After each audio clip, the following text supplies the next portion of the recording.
All right.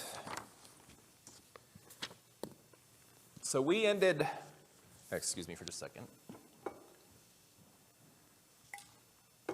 All right, so we ended last week at the end of chapter 8, where Bildad had just kind of let Job have it, and how he had, basically chastised Job for resisting the discipline of God, and that he confirmed that what he was saying was from wisdom of those who had learned over many, many years, and using this wisdom of the past, Bildad claims to have. He commences a series of arguments designed to demonstrate how Job is unrighteous.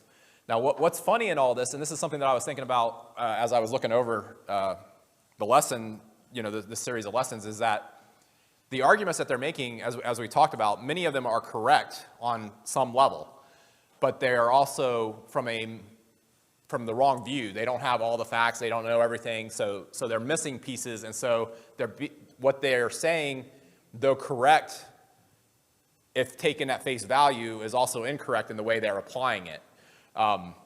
Then also, that even applies to Job, because he's saying, I'm blameless, I'm not guilty of this. But as we'll see as we get into his next speech here, as we talk about it a little bit, I shouldn't say as we get into the speech, but he's saying, I didn't do anything to deserve this. What's ironic about it to me, or at least what I think about, is we don't deserve the good that we get. Like, we are all sinners, so we're all condemned, and so you could say he did deserve it, even though not in the way that not in the way they're thinking about it, because they think it's punishment for what he's done directly. But in reality, we deserve death. We're guilty of sin, and therefore we deserve death. But God, in his goodness, has made a way, and that's what we'll see as we talk through what Job's saying. God has made a way for us to not receive that punishment. So that kind of struck me a little bit as I was thinking about it. It's like he's arguing from all this that he hasn't done anything, but according to Romans 3:23, all have sinned, right? Well, if I could back that up just a little bit, Mm-hmm. and I'm going to disagree with your statement, and I'm not disagreeing with Paul. Paul's using a generalization. Mm-hmm. Exactly, yeah. So, because if he says we've all sinned, then in Romans, then by virtue of that statement, if it's not a generalization, that means Jesus sinned, and I can't do that. So, if we look at what both Paul and Peter will say, they tell you to be holy for God is holy. Now, are they making a suggestion that we should be holy when they know we can't? Or is it possible that we can be? So if we look, we go, Jesus is our example. Well, what's his example?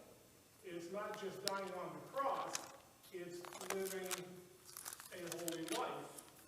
So I think my opinion is that, and I'm going to back it up just a little bit in a moment, but my opinion is we are capable of living a holy life.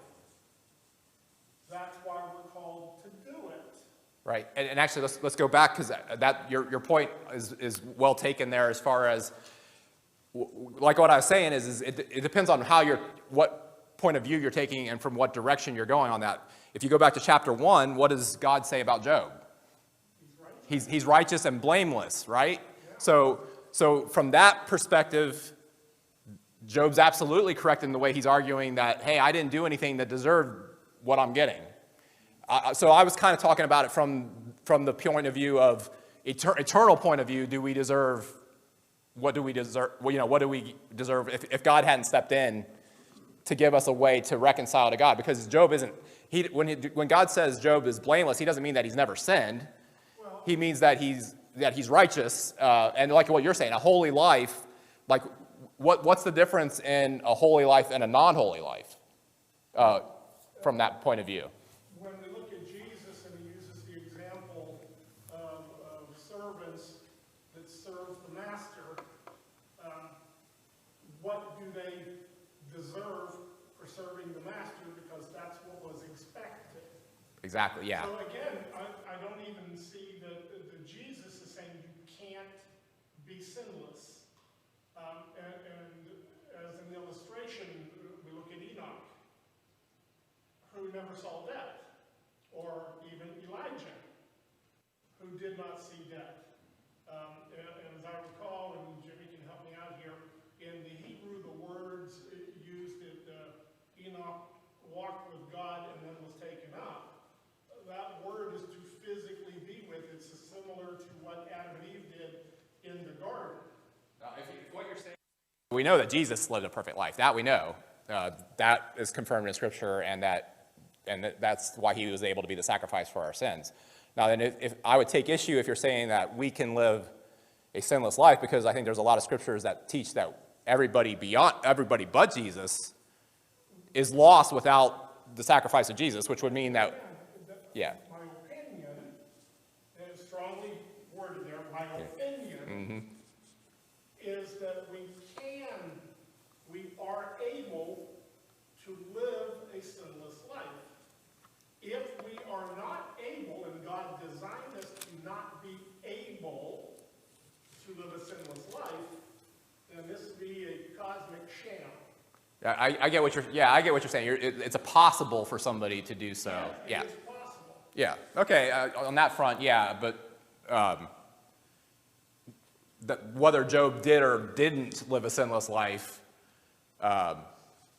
is where he's coming.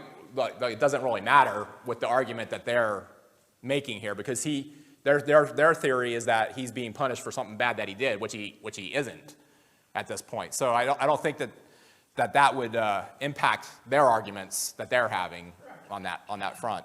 But what Job will say, and we'll get into this here in just a little bit, is that it's impossible to argue your case before God. And he's kind of saying, I'm blameless in all this, and that's where I would tend to take issue. My opinion would be that he would not be able to say he's completely blameless, that he's never done anything wrong. But I get what you're saying on that front. So that could be. There's nothing that says the other way in that. All right. So, but they're obviously accusing Job of doing something horrible, very bad, that caused him to go from being very wealthy, very well off, to losing everything and being totally miserable. And then, of course, Bildad calls on him to repent. And so we ended talking about just using Bildad as an example of how not to be a good listener and not to not be a good helper for someone who's hurting. We started talking about the list, and we didn't get through everything, so I want to kind of go through just real quick and summarize what we were talking about. Some things to learn from Bildad. And number one is, do not dominate the conversation. Listen more than speaking when you're trying to interact with somebody who is hurting. And as I mentioned, that's an area where I always have to constantly work. I'm not good at that. I like to go back and forth with a conversation and talk through things. It's hard to just listen and really take things in. But we started off with the example about the guy who was talking to the Indian, and the Indian didn't answer him, and so he was like, well, why didn't he answer me on any of my questions? And the guy said, well, that's what we call, I forget what it was exactly, Indian time or whatever, where it's like he respects you enough to go back and think about what you've asked before he answers you. We need to take some time, and especially whenever somebody's, I think it's probably good practice anytime, but especially when somebody's hurting, take some extra time before blurting out whatever we're thinking. Elton, you want to read James 1:19? That's a pretty common verse that you're probably familiar with. That kind of talks about that James has to say there. Sure. Know this, my beloved brothers, let every person be quick to hear, slow to speak, slow to anger. All right, so quick to hear, what does that mean? Yeah, like eager to hear, actually, what you might call, what is that called, active listening, or whatever the phraseology is there, where you're actually listening, not just kind of hearing the words, but you're actually trying to seek out what they're meaning. Slow to speak, there again, something that probably many of us have problems with. And then, I'm not looking at you, Charles. Good recovery. I'm just looking around. And then slow to anger, which there again, that's something we all need to work on doing. Another thing that we need to work on, do not interrupt the other person. That guilty is charged again. And why do we do that? Because I know a lot of times it's because we're afraid we're going to forget what we're going to say. Well, if we're going to forget it, it's probably not important enough that we absolutely have to say it. If it is important, I think we'll remember it. But that's hard to think of when we're in a discussion or having a discussion with someone. So once again, especially important when you're dealing with someone who's hurting, even more so than just good tips for always, but in our life, but important to think about. Interrupting to make a point before someone finishes what they have to say can lead to frustration, lots of frustration. Elton, you want to read Proverbs 16:21 through 24 for us?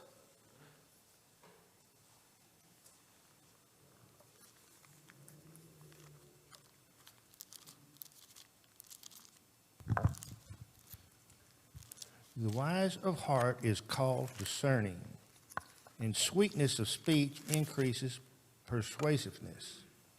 Good sense is a fountain of life to him who has it, but the instruction of fools is folly. The heart of the wise makes his speech judicious and adds persuasiveness to his lips. Gracious words are like a honeycomb, sweetness to the soul and health to the body. All right, so of course this is Solomon writing here, and he says, understanding is a fountain of life to him who has it. And then the interesting thing to me, the heart of the wise teaches his mouth.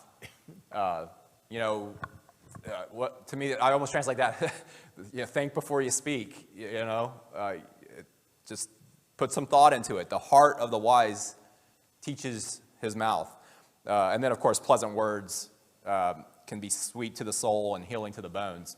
What do we tend to do, especially when, now maybe not when someone's hurting as much, but when somebody has done something wrong? What do we tend to do? We tend to cut them, right, instead of trying to heal them. And so we need to think about it and think about what's most beneficial and how to bring that person back. Because it doesn't do any good to just criticize someone to the point where they just don't want to talk to you anymore. What good have you done if that's what happens? So when somebody's done something wrong, we also need to be thinking about that and trying to bring healing to that person. All right, and then Elton 17:27 and 28. Whoever restrains his words has knowledge, and he who has a cool spirit is a man of understanding. Even a fool who keeps silence is considered wise. When he closes his lips, he is deemed intelligent. That's one of my favorite passages. even the fool, when he keeps silent, is considered wise. How many people do you hear on TV in our public who you think make themselves look wise in what they say? I'm happy to say I shut off the TV. So Charles doesn't watch any of it. He doesn't know anything. But He knew that. not anything about what they're saying on TV. Yeah, let me rephrase that.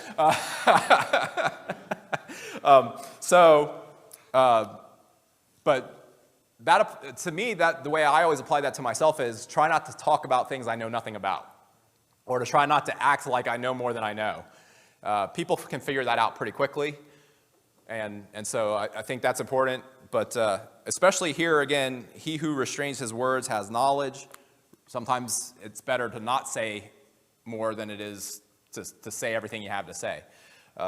So just beware whenever we're talking to people, especially, like I said, this especially is applicable when somebody's hurting and in a bad situation. Do not immediately correct the hurting person. You know, if they say something that's in error, once again, it may not be the best time to have a deep theological conversation about what's going on. Also, like we talked about, wait until you have all the facts. If you make the wrong assumptions and say things like what Job's friends are saying, you might make things worse rather than better. Okay, a couple things we should do. Validate the feelings of the other person. You know, in other words, you know, make them try to get them to understand that you feel for them as well. You know, be sympathetic. Realize that the person has feelings that will play a role in how they will receive what you have to say. You know, and let the person know that you sympathize with them. You want to read Matthew 7:12, Elton? I gave Elton my list of scriptures. That's why I'm having him read each time this morning.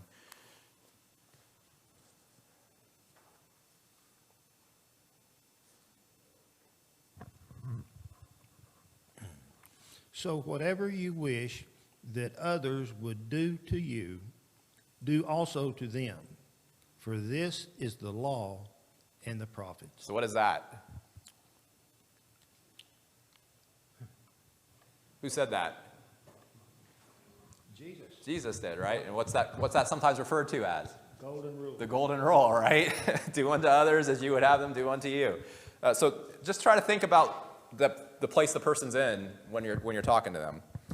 And remember to ask questions. Asking questions can, and actually insightful questions, not just general questions, insightful questions. You know, rather than acting like we have all the answers, we can make inquiries that can help a person to work through things rather than trying to tell the person what they should think. So that can be a way to help as well. Another thing that I saw as I was looking, actually I just saw this in reading one of a magazine, the Journal of Accountancy of all places, for work, that I was reading at work. I saw this little list here that I just thought was interesting because I think it kind of covers a lot of what we just covered. But this is in a work setting, best practices for talking to colleagues in distress. It says do, and then it has a list. And so the do's are meet with the person privately in a quiet environment. So it may not be good to try to meet with somebody out in the open whenever you're doing that. Be respectful. Briefly share the observations that have caused your concern. So this would be a case where maybe the person hasn't even told you that there's a problem. You just are observing that there might be a problem. Focus on specific observable behaviors. As an example, I've noticed that lately you have been whatever. Speak in a calm, non-judgmental manner. Give the person the opportunity, if they feel comfortable, to discuss his or her feelings with you. Listen carefully, not to respond, but to understand. I think we were kind of covering that there. Don't agree or disagree with what they say. There again, depending on what you're talking about probably, but as a general rule, somebody that's hurting.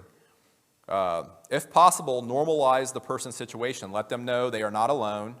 Sharing your own story or experience with challenges can help others feel safe to do the same. Ask the individual if seeing a professional to help with the problem, if the individual is seeing a professional to help with the problem. If not, and if appropriate, encourage the individual to make an appointment. This is, of course, talking with somebody that you think is in need of professional help. In our case, it may be just opening up to other Christians. Just depends on the situation. Then they have a list of don'ts here.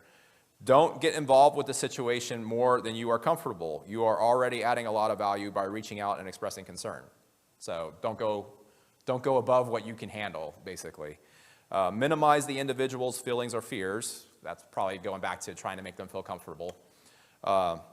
Say things like, everything will be better tomorrow. I don't know about that. That kind of goes back to what Charles said, the cliche type of thing, maybe not be appropriate.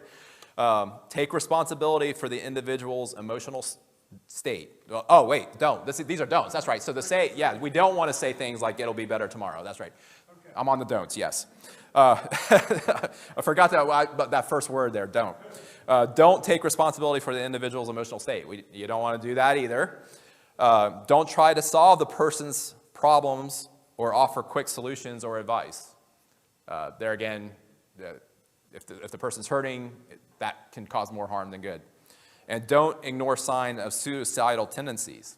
Hopefully, we're not in that situation, but I mean, I have seen Christians who have come to that point. And I have known Christians who have committed suicide. So we're not immune to that. So we do want to be aware of that. So that was a list not based on the Bible, but that somebody for business had come up with, which I think coincides quite a bit with what we've been talking about.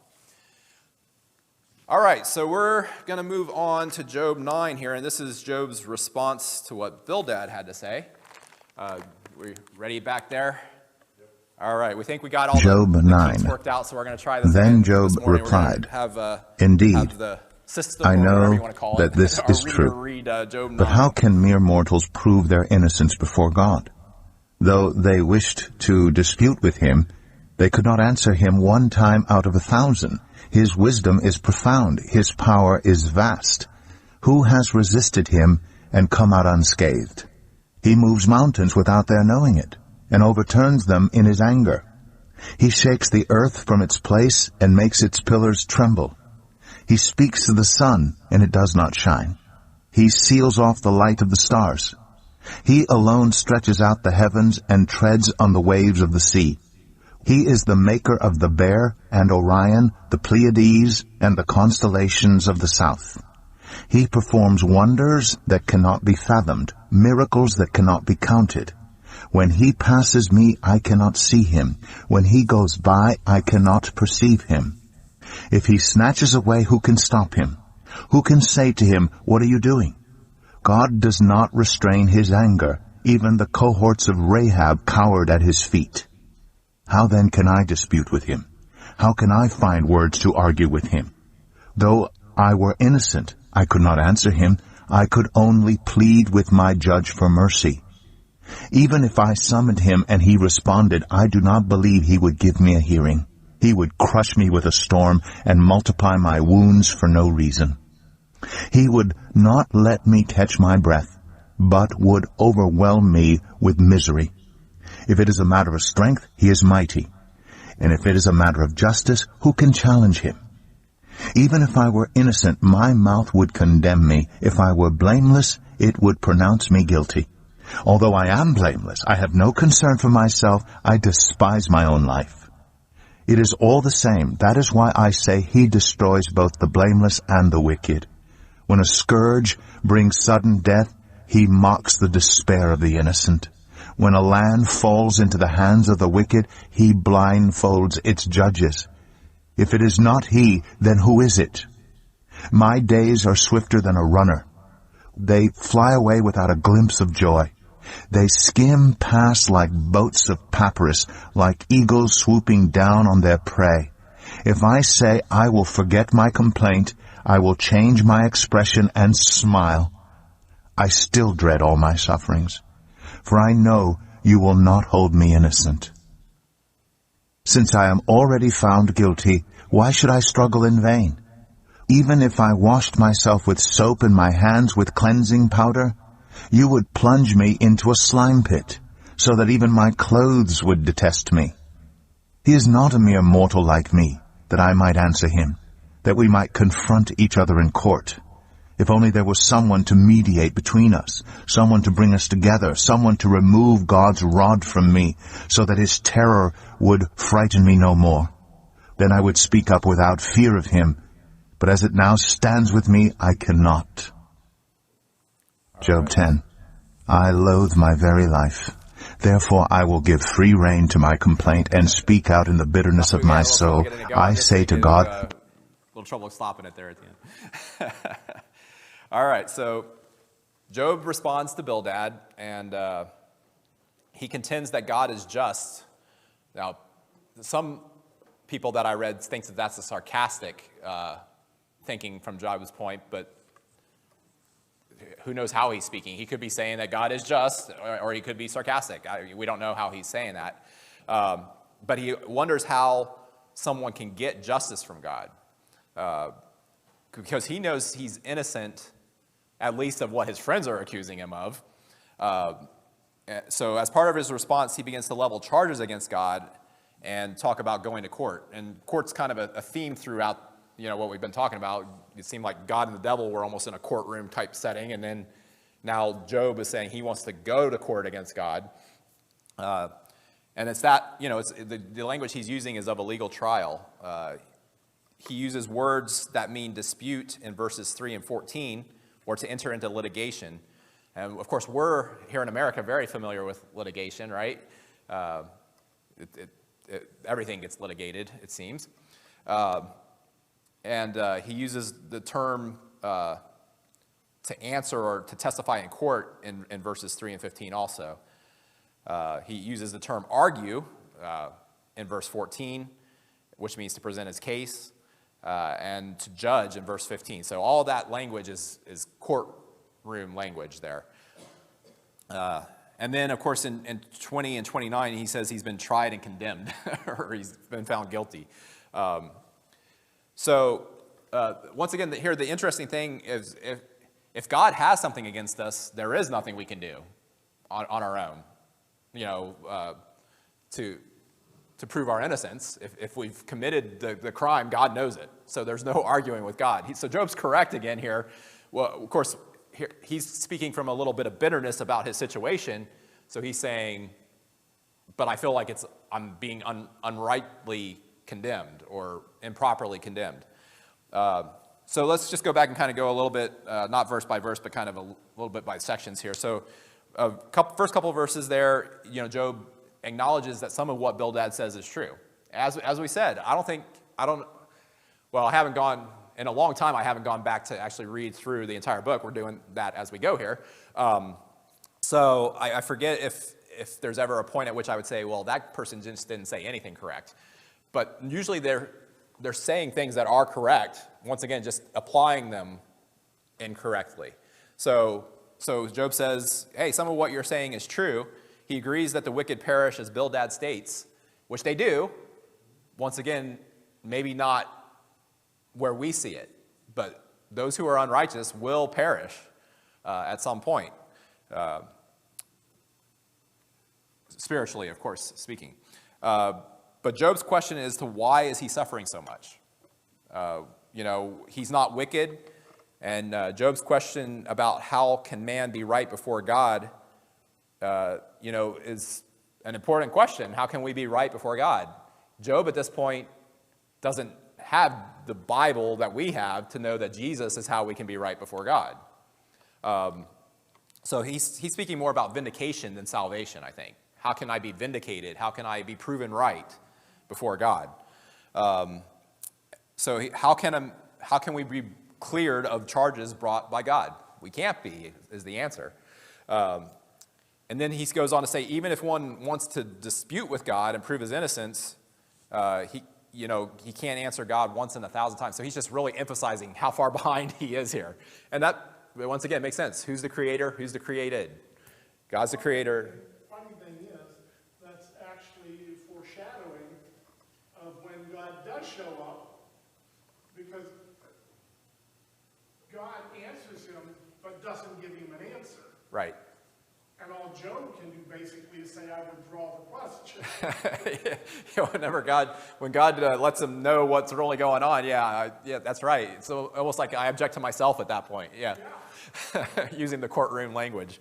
No one can stand up against God's sovereign will, and that's something that comes to play in Job as we go through. God's providence, we talked a little bit about that when we were talking about evil and suffering and pain and how God works in the world and his providence. So that'll come up, and that's kind of why I took that detour that we took for that several weeks there. It's because a lot of those things that we discussed when we were talking about pain and evil and suffering, we'll see as we read through here. Then in verses 5 through 12, Job here he just uses the earth, to show God's strength and his power. God removes mountains, he shakes the earth, controls the light and the sun and the stars, stretches out the heaven and controls the waves of the sea, and sets the constellations in place. Now, here again, what we talked about, does God, this is a question that we kind of tried to answer, is God coming down at each little place and saying, here's a tornado, here's a hurricane, here's this, here's that? Or is it talking about being set on the grand scale, like he put these things in motion? When he set the constellations up, when he set, what causes earthquakes and those kind of things. My take on it is that it's more of a general set, and the reason I think that is because if it were every time, then somebody may have the argument that would say, well, why is God mistreating this certain group or this certain place? Rather than the reason that we said that this world is perfect for its purpose, which is to give us an opportunity to choose whether we're going to follow God or not. And so the level of uncertainty that's out there for us, because we don't know if we're going to be hit by a hurricane, we don't know if we're going to be hit by an earthquake, we don't know if these things are going to happen to us, should tell us that this is temporary and not allow us to put our faith in the things of this world. So I think that those things are set in motion, that God put those things in motion, and that is not to say that he can't do something specific at any point that he wants to. But to me, that's the way I interpret it, is that it's more of this has been put in place, and this is the world that has been created for us to be able to make that choice, to choose whether we're going to follow God or not. And so these things are in place to make that world the way it needs to be for us to have that opportunity to choose and to have that knowledge. Hey, Brent, I was thinking about this too. I mean, I would probably add to that list of something that we need to do for friends, is just having this awareness that there are so many things that are outside of our control. That, Yeah. Like we try to come up with all kinds of excuses or answers and Christians are really guilty of this too. I mean, we all are. I think that's part of human nature, but things like somebody loses a little kid, to an illness or an accident.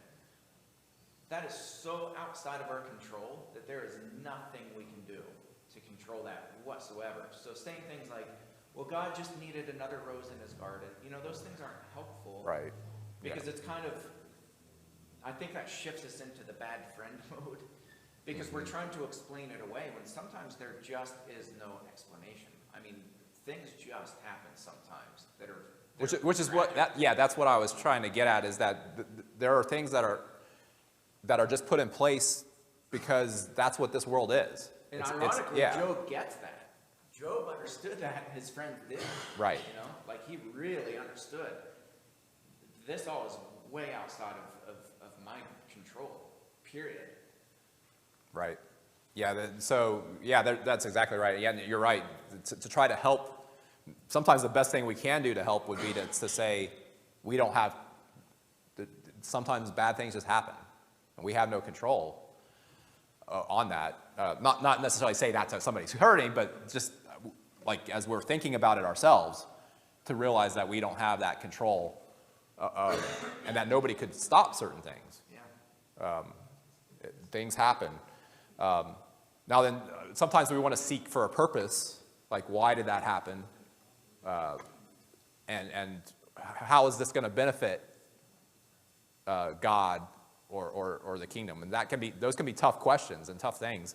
And that's why we see some people fall away whenever something like that happens, especially in the loss of a child, because they've lost their faith in God at that point, and they're questioning why God allowed something to happen, and they're not getting a good answer.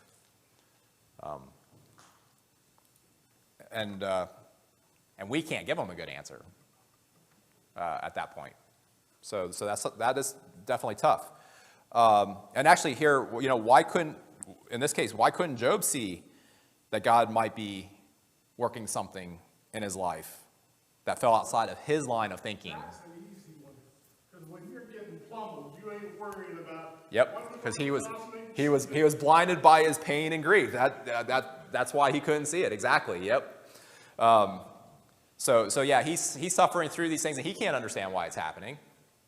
And nobody can tell him, but his friends are trying to tell him, aren't they? That's, yeah, but nobody can tell him why it's happening. All right, and then verses 13 through 15, I think, are a little interesting, because here again, if you remember, we talked about how sometimes Job uses like a mythological creature or things like that. It doesn't mean that he believes that this creature exists. It just means that, just like if we were to say unicorn or dragon or something that from our stories that we tell, same kind of thing here. So he says, the cohorts of Rahab. I think the people that I was reading said that this is in reference to a mythological sea monster, and that this powerful monster and his fiends would cower at God's feet. God controls this powerful monster. Maybe, like I said, we might say dragon or something like that. So, proud people can't stand before God. Proud things, any creation can't stand before God.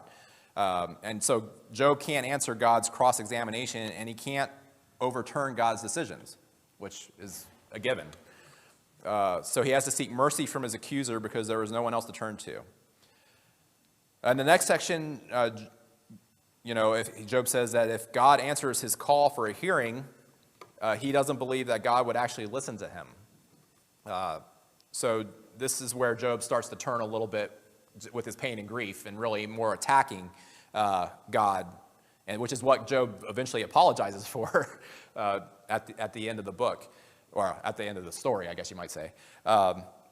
So Job accuses God of hurting him without cause, and he was clueless about the whole contest or challenge that the devil and God were having here. Job believes that God is wearing him out and exhausting him. And he realizes, of course, that God is stronger than he is. So once again, things that are obvious in that God's the creator and we're the created. And Job is lashing out because that he feels helpless in a situation. Next section, he says that even though he were innocent, he would actually testify against himself in court. That's kind of an interesting thought there. And he would be too intimidated to respond clearly to God. So going back to what we mentioned in chapter 1, God had said Job is blameless. So God actually would agree with Job in his argument on that. He doesn't have to prove himself innocent.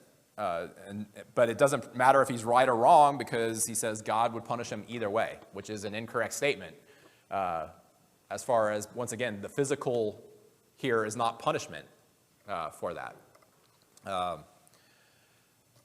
All right, so I think we're about out of time here, so we'll pick up there next week. That was really bad. I usually get through at least one chapter. That's great discussion. Yeah, we had some good discussion on stuff, so it's okay that we didn't quite get through chapter 9 there. But we'll pick up there in chapter 9 next week, and we'll be back for worship in just a few minutes.